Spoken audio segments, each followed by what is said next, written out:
એવી દીકરીના લગ્ન લખ્યા બાપ કર્યાવર વરવા માટે જાય છે એટલે બાપે દીકરીને એટલું પૂછ્યું તું, બેટા કર્યાવરની યાદીમાં કંઈ લખાવું છે?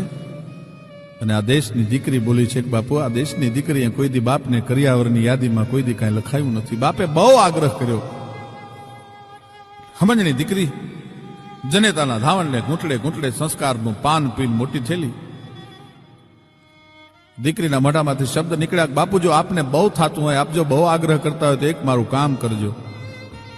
શું બેટા? કે મારા કર્યાવરના વાસણ વરો, મારા કર્યાવરના વાસણ ખરીદો ને, એમાં મારી એકલીનું નામ લખાવજો. પાછળ આપનું નામ નહીં, મારા પતિનું નામ નહીં. બાપ બહુ સમજણો હતો, દીકરીની ટકોર સમજી ગયો બાપ.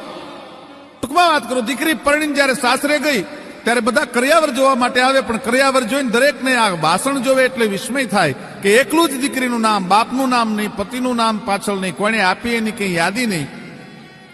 વૃદ્ધ ડોશીમાએ પ્રશ્ન કર્યો હતો, બેટા આ તારા કર્યાવરના વાસણ ઉપર તારી એકલીનું કેમ નામ લખ્યું છે? ઘૂંઘટો ઊંચો કરીને 18 વર્ષની વવારું ભાઈ જવાબ આપે છે. તેની દીકરી, બાઈજી માફ કરજો, પરણીને આવું છું, મારે વધારે બોલાય નહીં, પણ આપને ખબર છે ને આ વાસણ કોકદી ચૂલે ચડે એની માથે મેસ લાગે. કે હા બેટા.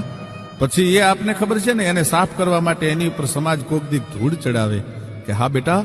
તો સાંભળી લો બાઈજી, હું એવા કુળમાં જન્મેલી દીકરી છું, હું નથી ઈચ્છતી કોઈ દી મારા બાપ કે મારા ધણીના નામ ઉપર સમાજ કોઈ દી ધૂળ ચડાવે. એ દીકરી પરણીને હારે જાતી હોય ને ત્યારે બાપનું કાળજું ફાટી જતું હોય.